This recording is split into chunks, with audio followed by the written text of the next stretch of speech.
ஆன்மீக நண்பர்கள் அனைவருக்கும் வணக்கம். இன்னைக்கு நம்மளுடைய சேனலில் பார்க்கக்கூடிய இந்த ஒரு பதிவானது ஆருத்ரா தரிசனத்தினுடைய சிறப்புகளை பற்றியது தாங்க.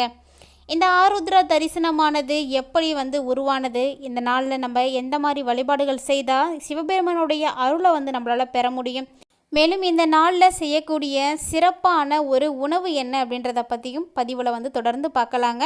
இந்த பதிவு உங்கள் அனைவருக்குமே ரொம்பவே பயனளிக்கக்கூடிய வகையில் இருக்கும். அதனால் வீடியோவை எங்கேயுமே ஸ்கிப் பண்ணிடாமல் முழுமையாக பாருங்கள். இந்த தகவல்களை எல்லாம் தெரிஞ்சுக்கிறதுக்கு முன்னாடி இன்னும் நீங்கள் நம்மளுடைய சேனலை சப்ஸ்கிரைப் பண்ணாமல் இருக்கீங்கன்னா மறக்காமல் சேனலை சப்ஸ்கிரைப் பண்ணிக்கோங்க. கூடவே பக்கத்தில் இருக்கிற பெல் ஐக்கானையும் கிளிக் பண்ணிக்கோங்க. அப்போ தான் நாங்கள் போடக்கூடிய வீடியோக்கள் எல்லாமே உங்களுக்கு நோட்டிஃபிகேஷனாக உடனுக்குடன் வந்தடையும். நீங்களும் பார்த்து பயன்பெறலாம். இப்போ வாங்க வீடியோக்குள்ளே போகலாம். 1500 ரூபாய் மதிப்பு கொண்ட ஒரிஜினல் கருங்காலி மாலை நம்ம கிட்ட 1100 ரூபாய் மட்டுமே. பாலிஸ்டர் மாலையும் நம்ம கிட்ட இருக்கு. 8 mm பாலிஸ்டர் மாலை வேணும்னா 1400 ரூபாய் வரும். கேஷ் ஆன் டெலிவரி நம்ம கிட்ட கிடையாதுங்க. ரொம்ப நம்பகத்தமையா தினமும் பாத்தீங்கன்னா நிறைய பேர் வாங்கிட்டு இருக்காங்க. மாலையிலேயே பல வகை இருக்குங்க. ஃபர்ஸ்ட் குவாலிட்டி மாலை இந்த ரேட்டுக்கு உங்களுக்கு எங்கேயுமே கிடைக்காதுங்க. கான்டாக்ட் 88 70 10 75 27. ஆருத்ரா தரிசனமானது மார்கழி மாதத்துல வரக்கூடிய திருவாதிரை நட்சத்திரம் வர்ற நாள்ல தாங்க செலிப்ரேட் பண்ணுவாங்க. அதனால் வருகின்ற 27/12/2023 புதன்கிழமை ஆருத்ரா தரிசனமானது கொண்டாடப்பட இருக்கு. அதனால் இந்த நாளை தவற விடாமல் நீங்கள் இறை வழிபாடு செய்யுங்க. சிவ வழிபாடு செய்வதற்கு உரிய நாளாகவும் இந்த ஆருத்ரா தரிசனமானது காணப்படுது. பொதுவாகவே மாதம் திருவாதிரை நட்சத்திரமானது வருங்க. ஆனாலுமே கூட இந்த மார்கழி மாதத்தில் வருகிற திருவாதிரை நட்சத்திரத்தை தான் ஆருத்ரா தரிசனமானது செய்யப்படுது.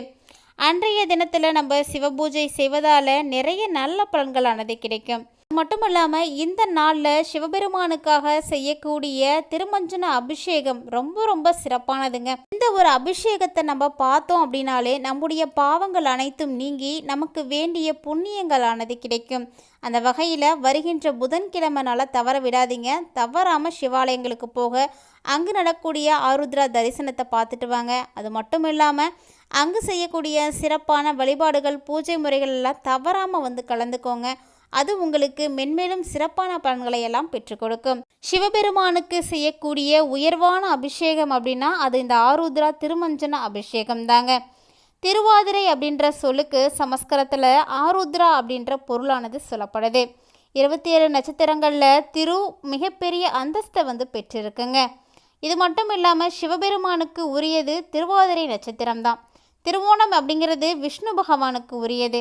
சிவபெருமானையும் விஷ்ணுவையும் வழிபாடு செய்வது சிறப்பான நட்சத்திரமாக இந்த நட்சத்திரங்கள் எல்லாம் காணப்படுது.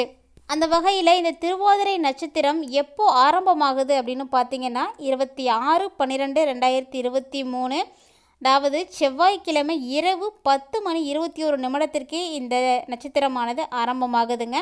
இது மறுநாள் 27/12/2023 புதன்கிழமை இரவு 11:29 வரைக்குமே இந்த திருவாதிரை நட்சத்திரம் தான் காணப்படுது. அதனால ஆருத்ரா தரிசனமானது புதன்கிழமையில தாங்க செய்யப்படுது. இந்த ஆருத்ரா தரிசனத்தை பார்க்கவங்களுக்கு ரொம்பவே புண்ணியமானது கிடைக்கும். அது மட்டும் இல்லாமல் திருமணமான பெண்கள் தங்களுடைய தாலி சரடுகளை மாற்றி அமைத்துக் கொள்வதற்கு உரிய நாளாகவும் இந்த ஆருத்ரா தரிசன நாள் தாங்க பார்க்கப்படுது. மேலும் இந்த ஆருத்ரா தரிசன நாளில் விரதம் இருக்கக்கூடியவர்களும் தாராளமாக விரதம் இருந்துக்கலாம். ஏன்னா திருவாதிரை நட்சத்திரம் முழுமையாக இருக்கக்கூடிய நாளாக புதன்கிழமை தாங்க இருக்குது. அதனால் இந்த நாளில் நீங்கள் வழிபாடுகளை எல்லாம் செய்துக்கிறது ரொம்ப விசேஷமானது. இப்போது ஆருத்ரா தரிசனம் எப்படி உருவானது அப்படின்ற ஒரு புராண கதையை நம்ம பார்க்கலாங்க. ரொம்பவே ஆணவத்தோடு சிவனுக்கு எதிராக முனிவர்கள் எல்லாமே வேள்வி வேலி நடத்தியிருக்காங்க. இந்த நேரத்தில் முனிவர்கள் அனைவருக்குமே பாடம் புகட்ட வேண்டும் அப்படின்றதுக்காக சிவபெருமான் எடுத்த வடிவம் தாங்க பிச்சாண்டவர் வேடம். இந்த பிச்சாண்டவர் வேடம் அணிந்து கொண்டு முனிவர்கள் இருக்கக்கூடிய அந்த இடத்துக்கு சிவபெருமான் வராரு.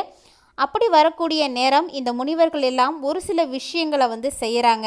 ஏற்கனவே ரொம்பவே கோபத்தோடு இருக்கக்கூடிய முனிவர்கள் சிவபெருமானை நோக்கி அவருக்கு எதிராக ஒரு சில பொருட்களை எல்லாம் ஏவி விடுறாங்க.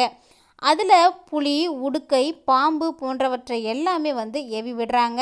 இருப்பினும் கூட அவருக்கு எதிராக யாகத்தில் உருவாக்கிய அத்தனை பொருட்களையுமே சிவபெருமான் அவருடைய அணிகலன்களாக மாற்றிக்கிட்டாரு. இதன் மூலமாக தான் சிவபெருமானுடைய மேனியில் நம்ம புலி, உடுக்கை, பாம்பு போன்றவற்றை எல்லாம் பார்க்க முடியுது. இது மட்டும் இல்லாமல் முனிவர்கள் யானையும் அனுப்பியிருக்காங்க. ஆனால் அந்த யானையையும் சிவபெருமான் மிதித்து பூமியில வந்து அழுத்திட்டாராம். இந்த ஒரு நேரத்துல தாங்க சிவபெருமான் வலது காலை அழுத்தி இடது காலை தூக்கி வந்து நமக்கு காட்சி கொடுத்திருக்காரு. இப்படி ஒரு விஸ்வரூபமான ஒரு உருவத்தை வந்து காட்சி கொடுத்த சிவபெருமானை பார்த்து முனிவர்கள் எல்லாருமே அவங்களுடைய தவறை உணர்ந்து மன்னிப்பு வந்து கேட்டிருக்காங்க. இப்படி இவர் தரிசனம் கொடுத்த இந்த ஒரு நாள் தான் திருவாதிரை நட்சத்திரங்க. இந்த நட்சத்திரத்தில் சிவபெருமான் இப்படி காட்சி கொடுத்ததை பார்த்து முனிவர்கள் எல்லாருமே வந்து மனம் திருந்திட்டாங்களாம். தாங்கள் பார்த்த இந்த ஒரு காட்சியை மக்கள் அனைவருமே பார்க்க வேண்டும் அப்படின்றதுக்காக முனிவர்கள் சிவபெருமானிடம் வந்து வேண்டியிருக்காங்க. அதனால தான் இப்படி ஒரு தரிசனம் வந்து ஆருத்ரா தரிசனமானது திருவோதரை நட்சத்திரத்தில் வந்து செய்கிறாங்க. இவை எல்லாம் நடைபெற்ற மாதம் வந்து இந்த மார்கழி மாதங்கிறதுனால தான் மார்கழி மாதத்தில் வரக்கூடிய திருவாதிரை நாளில் ஆருத்ரா தரிசனமானது அனுஷ்டிக்கப்படுதுங்க. இது மட்டும் இல்லாமல் ஆருத்ரா தரிசனமானது உருவானதற்கு நிறைய புராண கதைகளானது காணப்படுதுங்க. அதில் மற்றும் ஒரு விஷயம் என்ன அப்படின்னா, இந்த நாளில் செய்யக்கூடிய சிறப்பான ஒரு உணவு தாங்க. அந்த உணவை பற்றிய ஒரு புராண கதையும் வந்து நம்ம இப்போ பார்க்கலாம். விறகு வியாபாரி ஒருவர் சிவபெருமானுடைய தீவிர சிவ பக்தராக வந்து காட்சி கொடுத்திருக்காரு. அதாவது இவர் நாள் ஒன்றுக்கு ஒருவருக்காவது அன்னதானம் செய்வதை வந்து வழக்கமாக வச்சுருக்காருங்க. அதாவது இவருடைய விறகை வெட்டி அதை விற்று அதிலிருந்து வரக்கூடிய காசை கொண்டு சிவனடியார்களுக்கு உணவு அளித்துட்டு வந்திருக்காரு. அந்த வகையில் சிவனடியாருக்கு கொடுப்பதை வழக்கமாக கொண்டிருந்த அந்த விறகு வியாபாரிக்கு ஒரு நாள் மழை காலமாக இருந்த நிலையில் விறகு எல்லாமே வந்து நனைஞ்சிருச்சுங்க. அதனால் அவருடைய விறகு போய் அவரால் விற்க முடியலையாம். இதனால் வீட்டிற்கு கூட செலவுக்கு அவரால் பணம் கொடுக்க முடியலைங்க. இந்த ஒரு நிலையில் அவரை நோக்கி ஒரு சிவனடியார் வந்து வந்திருக்காரு. அவர் அந்த விறகு வியாபாரியிடம் தான் பசியாக இருப்பதாக சொல்லி உணவு கொடுக்குமாறு கேட்டிருக்காரு. இல்லை என்று சொல்ல மனமில்லாத அந்த வியாபாரி என்ன செஞ்சிருக்காரு அப்படின்னு பார்த்தீங்கன்னா, அவருடைய வீட்டில் இருந்த அரிசி மாவில் கொஞ்சம் வெல்லம் சேர்த்து ஒரு களி மாதிரி வந்து செய்திருக்காரு. அதன் கூடவே வீட்டில் மீதம் இருந்த 7 வகையான காய்கறிகளை சேர்த்து கூட்டும் வந்து செய்திருக்காருங்க. இதை அவருக்கு கொடுத்து அவருடைய பசியாற்றி அவரை அனுப்பி வச்சிருக்காரு. மறுநாள் ஆலயத்திற்கு சென்ற பொழுது அங்கு இவர் செய்த மாதிரியே களியும் காய்கறிகளும் வந்து கொட்டி சிதறி கிடந்திருக்கான். பார்த்த வியாபாரிக்கு ரொம்பவே மகிழ்ச்சியாகவே இருந்திருக்குங்க. ஏன்னா இவருடைய வீட்டிற்கு சிவனடியார் போல வேடமிட்டு வந்தவர் சிவன்தான் என்பதை அவர் அப்பதான் வந்து புரிஞ்சிருக்காரு. ஏன்னா அவருடைய பக்தியை சோதிக்கிறதுக்காக தான் சிவபெருமான் வேடமிட்டு வந்திருக்கிறார் என்று கூட சொல்லப்படுதுங்க. இதுவும் கூட சிவபெருமானுடைய திருவிளையாடலாக தாங்க பார்க்கப்படுது. அதனால தான் ஆருத்ரா தரிசனத்தில் திருவாதிரை களி செய்து வந்து படைப்பாங்க. மேலும் கோவில்களில் நீங்கள் இதை செய்து கொண்டு போய் அன்னதானமும் வந்து கொடுக்கலாம். கோவில்களில் நம்ம காய்கறிகள் வாங்கி கொடுப்பதும் சிறப்பானது.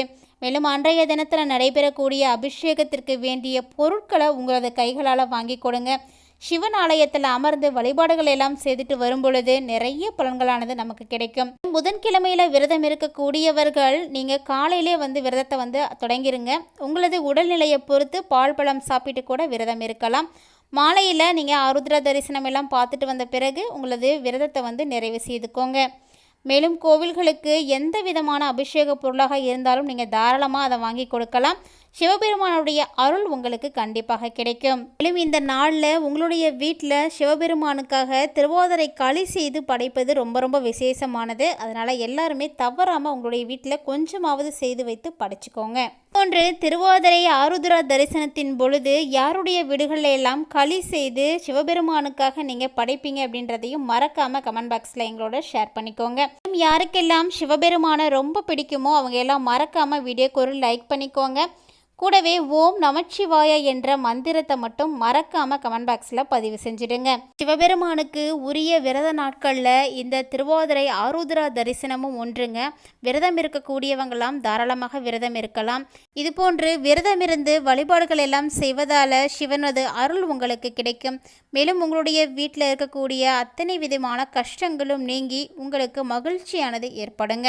செல்வ செழிப்போடு மிகவும் மகிழ்ச்சியாக வாழ்வதற்கு சிவனது அருள் நமக்கு கண்டிப்பாக வேண்டும். அதனால தவறாம வழிபாடுகள் எல்லாம் செய்துக்கோங்க. இந்த வீடியோ பதிவின் மூலமா ஆருத்ரா தரிசனம் உருவான கதையை பற்றியும் ஆருத்ரா தரிசனத்தின் பொழுது செய்யப்படக்கூடிய முக்கியமான அந்த உணவு முறை என்ன அப்படின்றத பற்றியும் தெளிவாக தெரிஞ்சிட்டு இருப்பீங்கன்னு நினைக்கிறேன். இந்த வீடியோ உங்களுக்கு பிடிச்சிருந்தால் லைக் பண்ணுங்க, ஷேர் பண்ணுங்க, மறக்காம கமெண்ட் பண்ணுங்க. மேலும் இது போன்ற சுவாரஸ்யமான தகவல்களை எல்லாம் உடனுக்குடன் தெரிஞ்சுக்கிறதுக்காக நம்முடைய சேனலை சப்ஸ்கிரைப் பண்ணிட்டு தொடர்ந்து ஃபாலோ பண்ணிக்கோங்க. மீண்டும் இது போன்ற மற்றொரு சுவாரஸ்யமான பதிவில் சந்திக்கலாம்.